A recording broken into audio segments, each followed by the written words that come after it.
Hello student, myself Akshay Kumar Gupta. I am assistant professor in ABS Engineering College in Electrical and Electronics Engineering Department. जैसा कि last lecture में हमने deep बार rotor cover किया था, इस lecture में हम कवर करने जा रहे हैं डबल केज रोटर. ठीक है, तो डबल केज रोटर का कंस्ट्रक्शन क्या होता है, कैसे होता है, ये चीज़ देखेंगे. और कैसे जो हमें एक डिजायरेबल कंडीशन रिक्वायर्ड होती है एक इंडक्शन मोटर में, एक स्क्वायर के इंडक्शन मोटर में, बेस्ड ऑन देयर कंस्ट्रक्शन, वो चीज़ भी हम यहाँ पे देखेंगे. क्लियर. तो सबसे पहले हम देखने जा रहे हैं कंस्ट्रक्शन का बेसिस. कंस्ट्रक्शन जैसा कि मैंने आपको लास्ट लेक्चर में बताया था कि स्टेटर कंस्ट्रक्शन सिमिलर होता है एक नॉर्मल SCIM की तरह.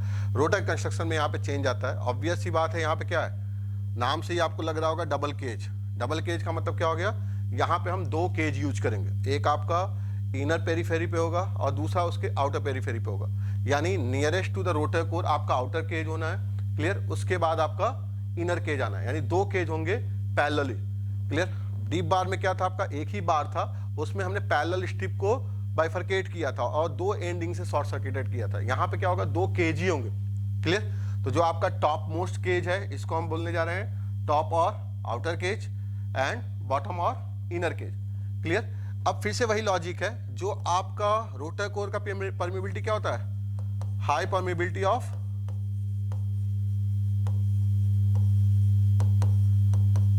Of rotor core due to high permeability of rotor core. जो आपका आउटर केज होगा, ऑब्वियस सी बात है, उसमें जो लीकेज फ्लक्स होगा वो कम होगा, क्योंकि ज्यादातर फ्लक्स क्या हो जाएगा, उस मैग्नेटिक कोर के साथ लिंक हो जाएगा. क्लियर. तो due to high permeability of rotor core, outer cage has low leakage flux. जैसा कि आप डायग्राम में पैटर्न देख रहे होंगे, डायग्राम में मैंने करंट को इनवर्ड माना है, तो ये फ्लक्स का डायरेक्शन हो गया, एरो से हमने इसको रिप्रेजेंट किया हुआ है. ठीक है. तो ये आपका आउटर केज हो गया, ये आपका इनर केज हो गया. ये जो बीच का पोर्शन होता है वो बहुत स्मॉल पोर्शन होता है. क्लियर. इलेक्ट्रिकली आउटर केज और इनर केज को कनेक्ट करने के लिए हम इसको बोलते हैं स्लिट. जो स्लिट होता है, इसमें हम क्या करते हैं, फिल्ड विद एल्युमिनियम कंडक्टर, ताकि आउटर केज और इनर केज के बीच में क्या रहे, इलेक्ट्रिकल कनेक्शन बना रहे. ठीक है. तो ये इलेक्ट्रिकल कनेक्शन बना रहे, तो इसके लिए हम क्या करते हैं, इसको इलेक्ट्रिकली कनेक्ट कर देते हैं एल्युमिनियम स्लिट्स के साथ. एल्युमिनियम फील्ड होता है इसमें. क्लियर. तो आप अगर देखेंगे यहाँ पे स्लिट पे, इस पे फोकस करिए. इसका डायरेक्शन क्या है, इधर की तरफ. φ2 का डायरेक्शन, φ1 का डायरेक्शन अपोजिट है. स्लिट के पोर्शन पे बात कर रहा हूं, यहाँ पे स्लिट वाले पोर्शन पे. तो आप क्या देख रहे हैं कि φ1 और φ2 एक दूसरे को अपोज कर रहे हैं. तो ऑब्वियस सी बात है, φ2 क्या करेगा, इस φ1 को और रिड्यूस करेगा. क्लियर. यानी आउटर केज का जो लीकेज फ्लक्स है, उसको φ2 क्या करेगा, और रिड्यूस कर देगा to the lower side. Clear. Already इसमें लीकेज फ्लक्स कम है, और आपका जो स्लिट का बिहेवियर है, उसकी वजह से क्या हो रहा है, जो आपका इनर केज है उस फ्लक्स को और रिड्यूस कर रहा है. क्लियर है चीज. तो यहां पे आपको क्लियर हो गया कि आपका जो आउटर केज है, it has low leakage flux. Clear. अगर हम इनर केज की बात करें, तो ऑब्वियस सी बात है, यहां पे क्या हो गया, ये हाई परमिबिलिटी नेचर की वजह से, ठीक है, आपका जो लीकेज फ्लक्स होगा, leakage flux more in inner cage. आपका इनर केज में लीकेज फ्लक्स क्या होगा, ज्यादा होगा. क्लियर. अगर आप कंस्ट्रक्शन देखें यहाँ पे, तो आप ध्यान दे रहे होंगे कि जो हमने आउटर केज का एरिया लिया हुआ है, ऑब्वियस सी बात है, A1 और A2 अगर हम माने इसको, ये आपका A1 एरिया हो गया और ये आपका A2 एरिया हो गया. लेंथ तो फिक्स होगा. क्लियर. तो आप डायग्राम से भी देख सकते हैं कि A1 हमने क्या लिया हुआ है, लेस देन A2 लिया हुआ है. क्रॉस सेक्शनल एरिया अगर कम है, सेम मटेरियल का कंडक्टर अगर हम यूज कर रहे हैं, तो रेजिस्टेंस क्या होता है, इनवर्सली प्रोपोर्शनल टू एरिया. तो इसका मतलब क्या हो गया, आपका जो R1, यहां पे हम R2 ले लेते हैं आउटर केज के लिए, R2O, और इनर केज के लिए हमने रेजिस्टेंस ले लिया R2I. तो यहां पे R2O की वैल्यू क्या होगी, R2I से ज्यादा होगी. O apostrophe for outer cage and I apostrophe for inner cage. Clear. तो ये कब हो रहा है, at the time of starting, at starting. ये चीज ध्यान रखिएगा आप लोग, ये स्टार्टिंग कंडीशन में ये चीज हो रही है. क्लियर। स्किन इफेक्ट जैसा कि डीप बार में देखा था हमने, स्टार्टिंग कंडीशन का मतलब क्या हो गया, रोटर की फ्रीक्वेंसी सप्लाई फ्रीक्वेंसी के बराबर, और वही स्किन इफेक्ट का फिनोमिना होना, और आपका फ्लक्स का डिस्ट्रीब्यूशन ऐसे है। तो ऑब्वियस सी बात है यहाँ पे क्या हो रहा है, चूंकि क्रॉस सेक्शनल एरिया कम है तो आपका क्या होना है, रेजिस्टेंस का वैल्यू ज्यादा होना ही होना है। अगर हम बात करें लीकेज फ्लक्स की, तो लीकेज फ्लक्स के केस में क्या हो जाएगा, X2O की वैल्यू क्या होगी, ग्रेटर देन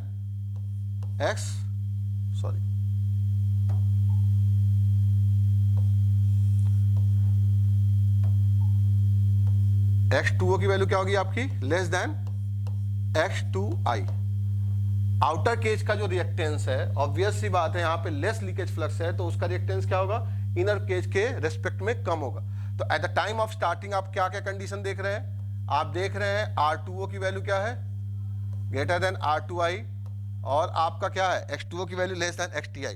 लेकिन एक चीज हमेशा ध्यान रखिएगा, स्टार्टिंग कंडीशन में जो डोमिनेटिंग नेचर का होता है, हमने पहले भी जब टॉक्सिक कैरेक्टरिस्टिक पढ़ी थी तो वहां पे भी हमने देखा था कि आपका S का वैल्यू क्या होता है, काफी लार्ज होता है, 1 के बराबर होता है। तो उस कंडीशन में R2/S की value with respect to X2 काफी कम हो जाती है, जिसकी वजह से हम उसको नेग्लेक्ट कर देते हैं। यानी यहाँ पे जो डोमिनेटिंग इफेक्ट आएगा, वो डोमिनेटिंग इफेक्ट किसका आएगा, रिएक्टेंस का आएगा। डोमिनेटिंग इफेक्ट किसका आएगा, रिएक्टेंस का। Dominating nature of leakage reactance. और रनिंग मोड में किसका डोमिनेटिंग हो जाता है, ऑब्वियस सी बात है रेजिस्टेंस का, क्योंकि R2/S की वैल्यू टेंडिंग टू इनफाइनाइट हो जाती है और X हम उसके टर्म में नेग्लेक्ट कर देते हैं। क्लियर। तो डोमिनेटिंग नेचर आपका लीकेज रिएक्टेंस का है, तो ऑब्वियस सी बात है अगर हम करंट डिस्ट्रीब्यूशन को देखें तो आपका जो हायर करंट डेंसिटी होगा वो क्या होगा, higher current flow through outer cage. क्यों आउटर केज से फ्लो करेगा, क्योंकि आपका आउटर केज का रिएक्टेंस जो है वो इनर केज से कम है। क्लियर। तो क्या होगा, ये आउटर केज से फ्लो करेगा और आपका जो इनर केज है उससे करंट कम फ्लो करेगा, यानी आउटर केज एक तरह से इनर केज पे हावी हो जाएगा। क्लियर। जब इनर केज पे डोमिनेटिंग हो जाएगा तो आपका जो eight the time of starting है वो आउटर केज डोमिनेटिंग हो गया और आपका जो हायर करंट फ्लो हो रहा है वो आउटर केज से फ्लो हो रहा है। जब आउटर केज से करंट फ्लो हो रहा है तो उस कंडीशन में क्या होना है, क्लियर। अगर आउटर केज से हायर करंट फ्लो होना है तो क्या हो रहा है, हमने क्या देखा, आउटर केज का जो रेजिस्टेंस है R2O, ऑब्वियस सी बात है R2I से ज्यादा है, और डोमिनेटिंग नेचर भी किसका हो गया, आउटर केज का हो गया, तो रेजिस्टेंस उसका ज्यादा है। तो रेजिस्टेंस ज्यादा होने की वजह से आपको स्टार्टिंग टॉर्क की वैल्यू भी क्या मिलेगी, ज्यादा मिलेगी। क्लियर। आपको स्टार्टिंग टॉर्क भी क्या मिलेगा, ज्यादा मिलेगा। स्टार्टिंग टॉर्क भी ज्यादा होगा, आपका स्टार्टिंग करंट भी क्या हो जाना है, लिमिट हो जाना है, यानी स्टार्टिंग करंट आपका रिड्यूस हो जाएगा। क्लियर। और आपको बेटर पावर फैक्टर भी मिलेगा क्योंकि रजिस्टिव नेचर आपका बढ़ गया, रजिस्टिव नेचर बढ़ गया तो पावर फैक्टर भी में इंप्रूवमेंट हो जाना। क्लियर। तो हम क्या देख रहे हैं यहाँ पे कि eight the time of starting आपका क्या हो रहा है, जो आपका हायर करंट डेंसिटी है वो आउटर केज से फ्लो हो रही है, जिसकी वजह से आपका आउटर केज डोमिनेटिंग हो जा रहा है इनर केज पे। अब हम आउटर केज पे फोकस जब कर रहे हैं तो हम क्या देख रहे हैं कि R2O की वैल्यू RTI से ज्यादा है, यानी इनर केज के रिस्पेक्ट में उसका रेजिस्टेंस ज्यादा है और वही डोमिनेटिंग नेचर में है। तो ऑब्वियस सी बात है कि आपका जो स्टार्टिंग टॉर्क होगा वो आउटर केज की वजह से मिल रहा है और आपका स्टार्टिंग टॉर्क की वैल्यू क्या हो जाएगी, ज्यादा मिलेगी। क्लियर। ठीक है। तो ये हो गया क्या आपका eight the time of starting. Clear है चीज। ठीक है। अब रनिंग कंडीशन में देखें क्या होगा। Running condition,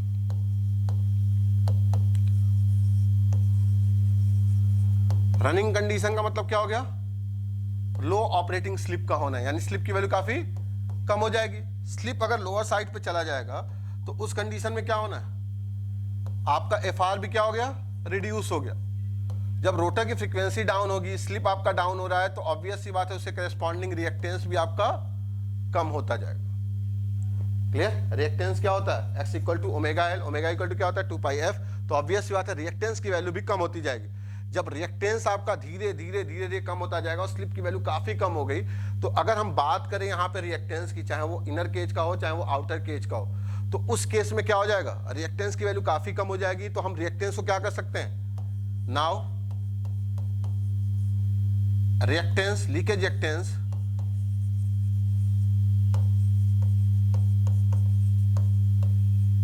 can be neglected. Leakage reactance को हम मैथमेटिकली क्या कर सकते हैं, नेगलेक्ट कर सकते हैं। जब लीकेज रिएक्टेंस को नेगलेक्ट कर देंगे तो अब हम किस पे फोकस करेंगे, ऑब्वियस सी बात है रजिस्टिव नेचर। हम किस पे फोकस करेंगे, रजिस्टिव नेचर पे। तो रजिस्टिव नेचर पे फोकस करने का मतलब क्या हो गया, क्या आपका रेजिस्टेंस चेंज है, नहीं, रेजिस्टेंस तो कंस्ट्रक्शन पे डिपेंड कर रहा है, तो क्रॉस सेक्शन एरिया आपने कम लिया हुआ तो उसका रेजिस्टेंस तो वैसे का वैसे ही रहेगा। और चूंकि आपका यहाँ पे रिएक्टेंस नलीफाई हो गया, क्लियर, तो उस कंडीशन की वजह से अगर आप देखें यहाँ पे तो अभी भी R2O की वैल्यू क्या है, ग्रेटर देन R2I ही है। यानी अब केवल और केवल जो करंट का फ्लो होगा वो किसकी वजह से होगा, रजिस्टिव बिहेवियर की वजह से। तो ऑब्वियस सी बात है यहाँ पे क्या हो रहा है, यहाँ पे इनर केज का जो रेजिस्टेंस है उसकी वैल्यू कम है, और करंट क्या करता है, हमेशा लो रेजिस्टेंस या लो इंपीडेंस पाथ फॉलो करता है। तो यहाँ पे जो करंट का फ्लो होगा वो किसकी वजह से होगा, R2I कम है, तो ऑब्वियस सी बात है I2I क्या होगा, लेस देन, सॉरी,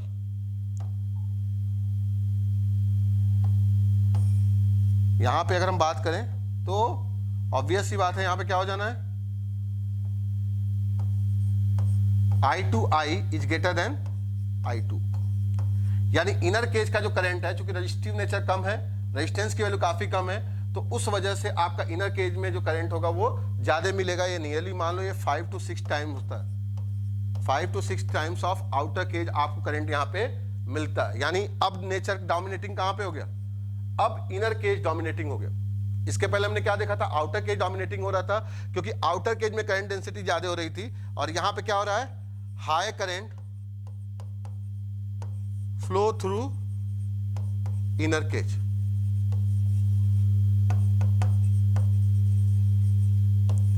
क्लियर, जब हाई करंट इनर केज के थ्रू फ्लो हो रहा है तो ऑपरेटिंग कंडीशन में आपको क्या चाहिए होता है, लो रेजिस्टेंस ही तो चाहिए होता है, और इनर केज में करंट फ्लो हो रहा है तो इनर केज डोमिनेटिंग हो गया और उसका रेजिस्टेंस क्या है, काफी कम है, तो लो रेजिस्टेंस आपको मिल ही रहा है। लो रेजिस्टेंस मिलने का मतलब क्या हो गया, एफिशिएंसी आपकी हाई हो गई, आपको डिजायरेबल ऑपरेटिंग कंडीशन मिल गया। क्लियर, तो रनिंग मोड में आपका ये चीज हो जाता है, क्लियर, जो कि आपके लिए डिजायरेबल है। लो ऑपरेटिंग स्लिप होना, मशीन की एफिशिएंसी ज्यादा होना, लो रेजिस्टेंस होना, यही आपकी रिक्वायरमेंट होती है किसी भी मशीन के लिए।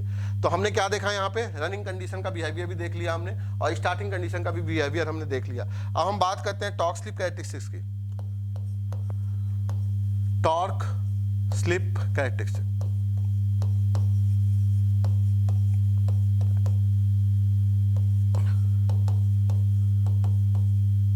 तो अगर हम टॉर्क स्लिप कैरेक्टरिस्टिक की बात करें यहाँ पे,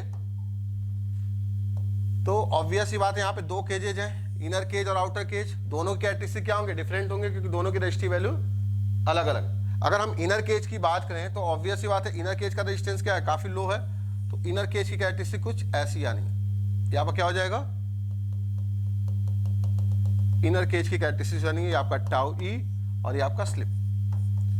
क्लियर, तो ये किसकी कैरेक्टरिस्टिक्स हो गई, इनर केज की। Inner cage has resistance R2I।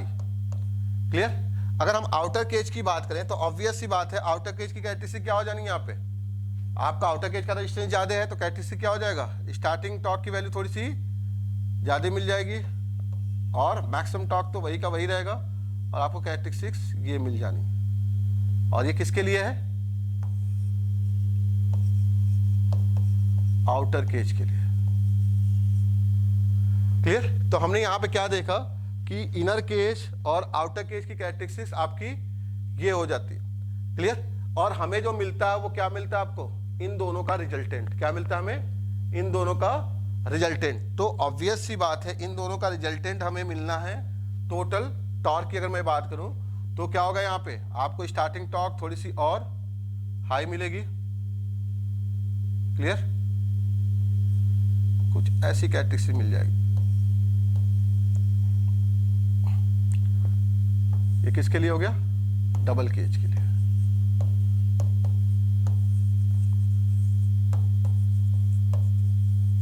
ये दोनों का सम आएगा तो कैरेक्टरिस्टिक आपको कुछ ऐसी मिल जानी। क्लियर, ठीक है, तो ये आपका डबल केज रोटर का कैरेक्टरिस्टिक्स हो गया। इनर केज और आउटर केज का हमें रिजल्टेंट मिल जाता है, और स्टार्टिंग टॉर्क की वैल्यू आपको काफी हाई मिलती है। क्लियर है चीज, ठीक है, तो मेरे ख्याल से आपको क्लियर हुआ होगा कि कैसे आपका ये कैरेक्टरिस्टिक्स ड्रॉ हो रहा है। क्लियर, अब हम बात करेंगे यहाँ पे किसकी, इक्विवेलेंट सर्किट डायग्राम की।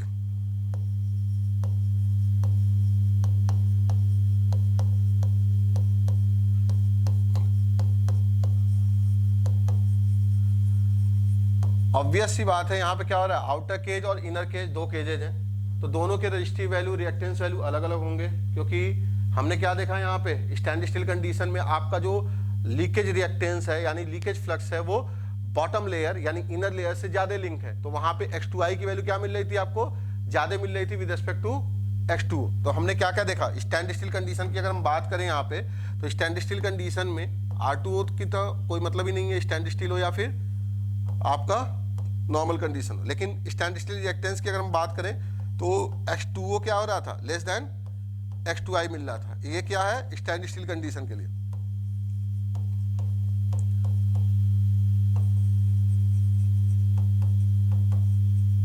क्लियर? तो ऑब्वियस सी बात है, यहां पे क्या हो रहा है, आपका reactance as well as resistance का नेचर चेंज हो रहा है, दो केजेज हैं, तो यहाँ पे दो पैरेलल रोटर के सर्किट बनेंगे।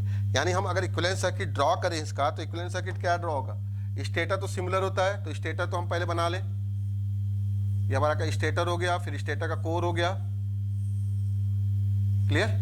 अब हम आते हैं इनर केज और आउटर केज पे। ये हमने मान लिया ये इनर केज हो गया, और ये हमने एज्यूम कर लिया ये हमारा आउटर केज हो गया। क्लियर?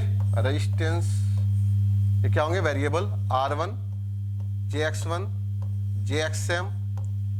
क्लियर? ये हमने मान लिया इनर केज, तो JX2I, और ये आपका R2I/S, ये आपका JX2O, और ये आपका क्या हो जाएगा, R2O/S।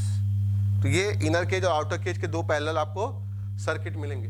तो मेरे ख्याल से आपको क्लियर हुआ होगा कि कैसे हमें क्या होना है और क्या हमारा डायग्राम बनना है।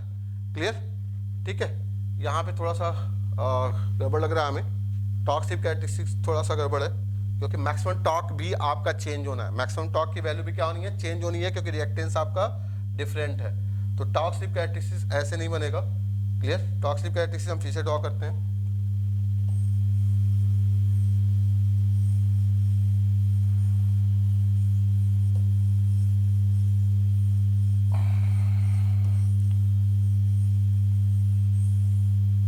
ठीक है, तो हम क्या देख रहे हैं यहाँ पे, R2O is greater than R2I, एक चीज ये है, और X2O is less than X2I, stand still condition. Clear? ये आपका टॉर्क, ये आपका स्लिप। क्लियर? नॉर्मल कंडीशन की बात करें हम तो, यानी इनर केज के लिए हम बात करें तो ये हमने इनर केज की कैरेक्टरिस्टिक ड्रॉ करी।